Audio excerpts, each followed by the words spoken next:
আমাদের একজন সেই রকম নেতা দরকার যে নেতা হকের উপরে থাকবে, ইসলামের উপরে থাকবে, আল্লাহ রসুলের উপরে থাকবে, মজলুমের পক্ষে থাকবে, বাতিলের বিরুদ্ধে থাকবে। সেই ধরনের নেতা স্থানীয়ভাবে 100 জন না থাকুক, একজন যদি সেরকম নেতা থাকে, আপনারা যদি সমর্থন দেন আপনাদের অধিকার, তাহলে আপনারা প্রতিষ্ঠিত করতে পারবেন।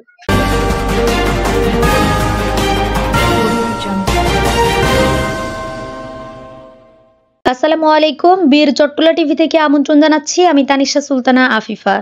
বিএনপির ভারপ্রাপ্ত চেয়ারম্যান তারেক রহমান ঘোষিত রাষ্ট্র কাঠামো মেরামতের রূপরেখার 31 দফা বাস্তবায়ন ও ধানের শীষে ভোট দেওয়ার আহ্বান জানিয়ে লক্ষ্মীপুরের কমলনগর উপজেলার চর লরেন্স ইউনিয়নের 3 নং ওয়ার্ডে উঠান বৈঠক অনুষ্ঠিত হয়েছে। মঙ্গলবার 14 অক্টোবর 2025 হাজর মনোহর আলী কন্ট্রাক্টরের বাড়িতে সাধারণ মহিলাদের উপস্থিতিতে এ বৈঠক হয়। অনুষ্ঠানে প্রধান অতিথি হিসেবে উপস্থিত ছিলেন রামগতি কমলনগরের সাবেক সংসদ সদস্য ও বিএনপির জাতীয় নির্বাহী কমিটির সহ শিল্প ও বাণিজ্য বিষয়ক সম্পাদক এবিএম আশরাফ উদ্দিন নিজান। প্রধান অতিথির বক্তব্যে তিনি বলেন, নেতা নেত্রীরা মুখে যা বলেন তা সঠিকভাবে বাস্তবায়ন করলে জনগণের ন্যায্য অধিকার আদায় সম্ভব।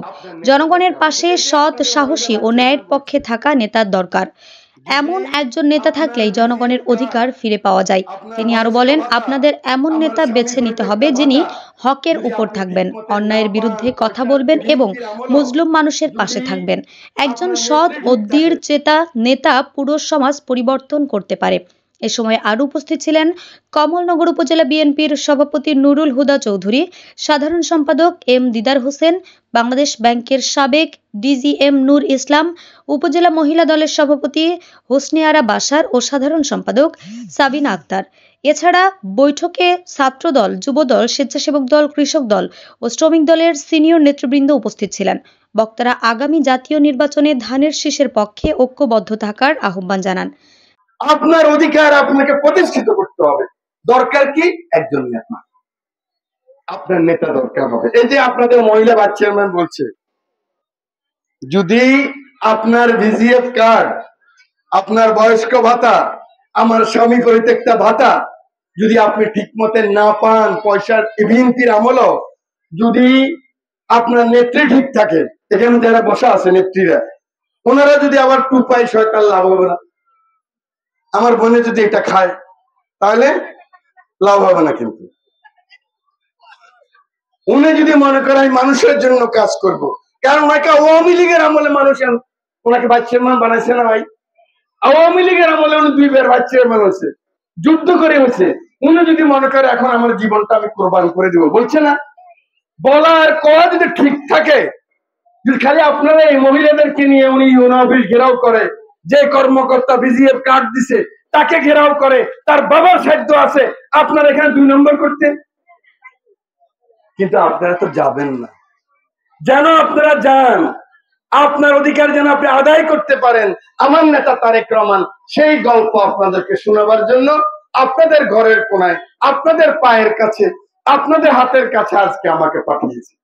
প্রিয় মা বোনেরা, আমি বিশ্বাস করেন, আমি নিজে বিশ্বাস করি, বাংলাদেশে এখন যে বাংলাদেশ, আমার নেতা তারেক রহমান যে বাংলাদেশ, আমাদের একজন সেই রকম নেতা দরকার যে নেতা হকের উপরে থাকবে, ইসলামের উপরে থাকবে, আল্লাহ রসুলের উপরে থাকবে, মজলুমের পক্ষে থাকবে, বাতিলের বিরুদ্ধে থাকবে। সেই ধরনের নেতা স্থানীয়ভাবে 100 জন না থাকুক, একজন যদি সেরকম নেতা থাকে, আপনারা যদি সমর্থন দেন আপনাদের অধিকার, তাহলে আপনারা প্রতিষ্ঠিত করতে পারবেন। প্রিয় মা বোনেরা, আমি বক্তব্য দীর্ঘায়িত করব না। আমি আমার নেতা তারেক রহমান এই যে 31 দফা, এই 31 দফা সংস্কার প্রস্তাব দেখেন, জনাব তারেক রহমান 31 দফা সংস্কার প্রস্তাব দিয়েছেন, যেটা হলে আগামীর বাংলাদেশ, নতুন বাংলাদেশ, মানবিক বাংলাদেশ, গণতান্ত্রিক বাংলাদেশ, যে আমরা বলি ইনসাফের বাংলাদেশ, সেই বাংলাদেশ প্রতিষ্ঠিত হবে।